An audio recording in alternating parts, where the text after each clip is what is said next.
Il y a beaucoup de réactions partout à travers le monde après cette rencontre entre Donald Trump et Vladimir Poutine. On sait que Volodymyr Zelensky, le président ukrainien, ira à Washington lundi pour rencontrer le président Trump. On en parle avec Guillaume Lavoie, membre associé à la chaire Raoul Dandurand. Bonjour, Guillaume. Bonjour, Simon. Alors, au lendemain de cette rencontre en Alaska, quel bilan on peut tirer? Qui sort vraiment gagnant de ce tête-à-tête? Bien, d'abord, on pourrait dire que Trump a fait du Trump.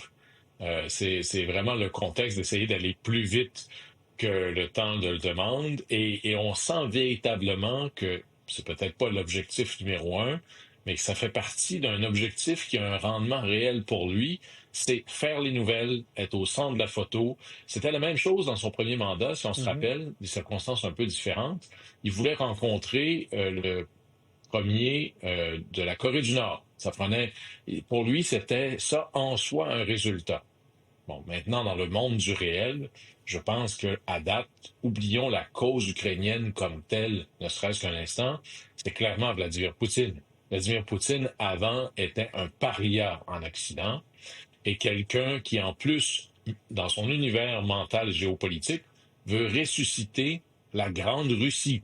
Alors, l'idée qu'une superpuissance, lui à la tête de cette superpuissance maintenant imaginée ou ressuscitée, puisse rencontrer le président américain pour discuter du sort de l'Ukraine et de l'Europe sans que eux soient là, ça élève Vladimir Zelensky auprès du peuple russe. Ça le conforte dans sa manière de voir les choses. Et en plus, à chaque fois qu'on parle, c'est comme si M. Trump ici, soit n'entend pas ou ne comprend pas exactement ce que ça veut dire, ou s'imagine que quand même, par son seul leadership, il peut faire changer les choses. À chaque fois qu'on parle à Vladimir Poutine s'il veut la paix, il dit absolument, je veux des pourparlers. Ça me permettra de parler des fondamentaux du problème.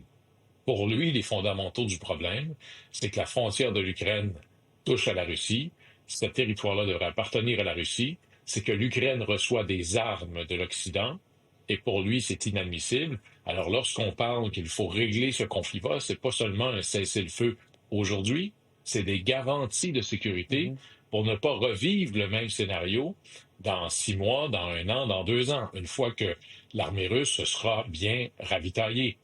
Mais pour Vladimir Poutine, regardez, c'est le même mot, mais les définitions sont différentes. Pour Vladimir Poutine, ça veut dire une garantie de sécurité, c'est que l'Ukraine n'a plus la capacité de lui faire la guerre.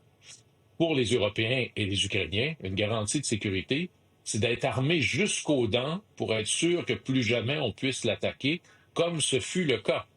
Alors quand M. Trump dit maintenant il n'en tient qu'à M. Zelensky pour faire la paix, c'est non seulement un peu inquiétant, mais on pourrait trouver ça sincèrement grossier. Parce que l'Ukraine se retrouve dans quelle position ce matin alors que, oui, il y avait discussion en Alaska hier et on apprend qu'il y a eu de nouvelles attaques, notamment sur la capitale, dans les dernières heures seulement de la part de la Russie? Oui, alors le fait que Vladimir Poutine soit en train de rencontrer le président américain pour parler supposément de la paix semble pas détourner les Russes de leur plan d'attaque à l'Ukraine. Maintenant, la grande question ici, c'est le plus décidé des deux qui va gagner. L'Ukraine a une volonté nationale. Imaginez le sacrifice ukrainien, presque 3 ans de guerre, des centaines de milliers de pertes. Pourquoi? Pour seulement donner à Vladimir Poutine ce qu'il a demandé à la pointe du fusil.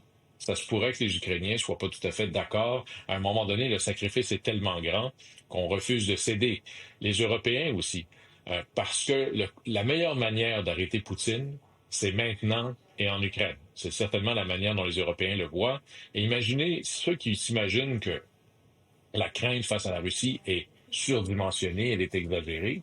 Prenez le cas, Simon, de la Suède et la Finlande qui, même à travers la récente guerre froide et tout, la Suède, pendant 200 ans, avait comme politique nationale la neutralité. La Finlande, 1 siècle de neutralité comme politique nationale, et les deux, dans la foulée des agressions russes, ont décidé de se joindre à l'OTAN.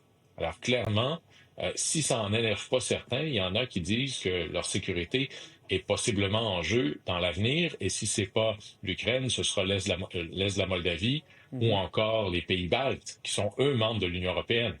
Alors, il y a plusieurs choses. Alors, M. Zelensky va aller rencontrer le président américain. Il doit essayer un peu de jouer M. Trump, et aussi, je suis certain, moi, qu'il ne va pas rencontrer que le président américain. M. Zelensky a des alliés au Congrès. Il y a des sénateurs, il en reste encore quelques-uns, qui ne sont pas des isolationnistes, mais qui sont des faucons, qui pensent que Vladimir Poutine, c'est l'incarnation du mal, que ça représente une menace stratégique réelle contre les intérêts américains. Et il va falloir que, un peu comme le Canada lorsqu'il fait pression sur Trump, c'est pas le Canada qui va convaincre Trump, c'est nos alliés américains qui vont faire pression sur lui.